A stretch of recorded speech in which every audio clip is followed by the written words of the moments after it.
My child is lazy and refuses to get a job. Sadly, there's so many parents stuck in this situation. And if you're one of them, you want to stay with us. If you haven't subscribed to our channel, please do. And there's a box underneath. You can ask a question there. We'll be happy to get back to you. So stay with us.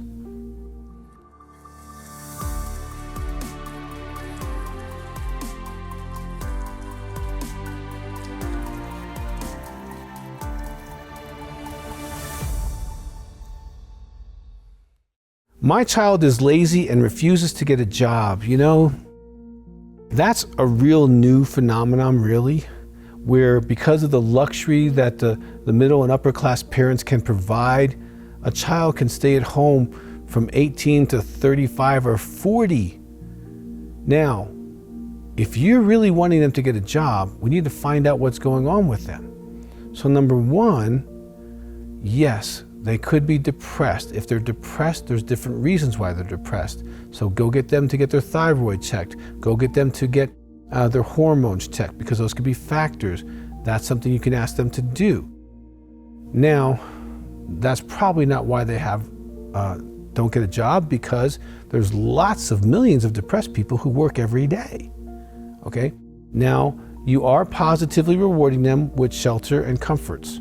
So, if it's in your control, remove all electronics. Stop paying for everything. Don't pay for the cell phone. Don't pay for the TV. Don't pay for the satellite. Don't pay for anything. If you own those materials, take them out of the room. You might need to take them out of the whole house. And that's okay. Because if they're sitting around playing video games or watching pornography, they're never going to be motivated, because you're actually giving them pleasure. And you're paying them to do that, whether you're giving them any money or not. You're giving them shelter.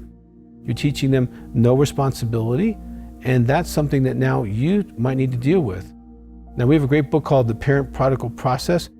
If that's what's going on, you might want to read that, so you're not necessarily blaming yourself totally, but you have some responsibility in development. Now, I don't know what your arrangement is, don't know what your agreement is, but you want to have an agreement that they do X amount every day.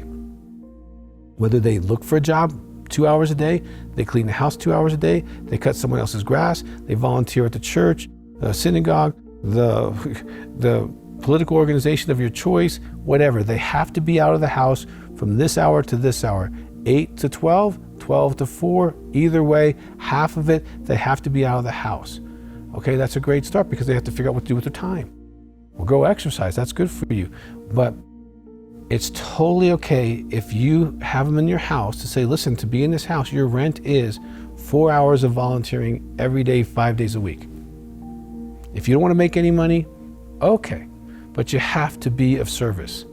So get them to go volunteer at a hospital, or volunteer at an old folks home, or volunteer at a religious or political organization. And they'll start feeling some self-esteem and getting some value, start building some relationships. And again, if they're addicted to technology, that's an addiction. Watching television, all the social media, video games, those are all possibly addictions. And they need to be treated as addictions. And if it's under your control, shut it down, okay? If they are addicted, they'll go find another place to go do it, okay? So that'll at least get them out of your house, all right? But if they refuse to get a job, you know, you might have to legally kick them out of the house. I would call your local police department, sheriff's department, find out what the process is if you have to remove them from your house. If you want to have a location that you pay a month for, that's fine. You don't have to do that. If they don't have any money, there are shelters. Do some research and take them down there and say, now this is where you're going to stay in 2 weeks from now if you don't have a job.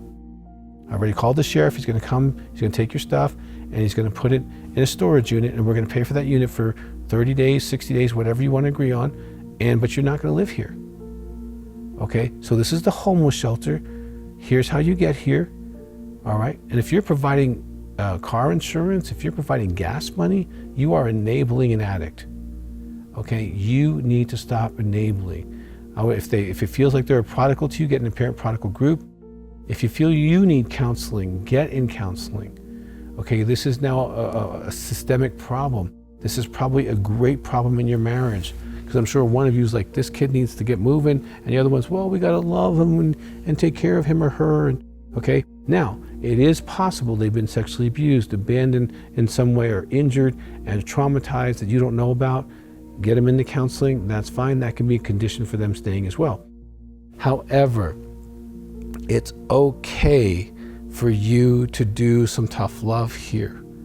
All right, now, if they have psychological disorders and you don't know that, but you think that, go to a psychologist, have them go, her, go to a psychologist and get a psychological testing. All right, if they're truly schizophrenic, that's different. If they're truly, have some kind of on the spectrum issues you need to deal with, okay, at least you can now know what the problem is. They have a language for their mental health issues, and that's a real possibility. If it's a possibility, then find out what it is. Don't be guessing and thinking and Googling. Go to a psychologist, not a psychiatrist, a psychologist. Ask for a psychological test and see if there is a disorder there. If there is, you can be compassionate, move towards treatment, but also you can move towards a halfway house. You can move towards other ways of them living. It's important for you to be in agreement.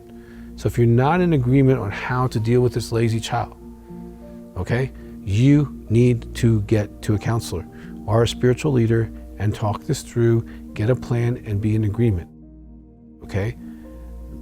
This unproductive child is learning to live in a welfare state, and you have to acknowledge how much of you have created this and take responsibility for that, and let them know that you're changing and that you're no longer going to be a welfare state, and you're changing the way you're going to govern, and it looks like this. I hope this has been helpful for you. This is really hard. When you have a child who just is unmotivated to grow up or to change and wants to stay an adolescent at home and have their meals provided, their shelter provided, and contribute in no way to the world, this is painful for you. So take some steps for yourself and move forward on this. If it feels like they're a prodigal and you come from a spiritual background, get the Parent Prodigal book so you can get some help with that. If you haven't subscribed to our channel, please do. If you have a question, put it in the box. We'll get back to you as soon as possible. And please get some support as you go through this process.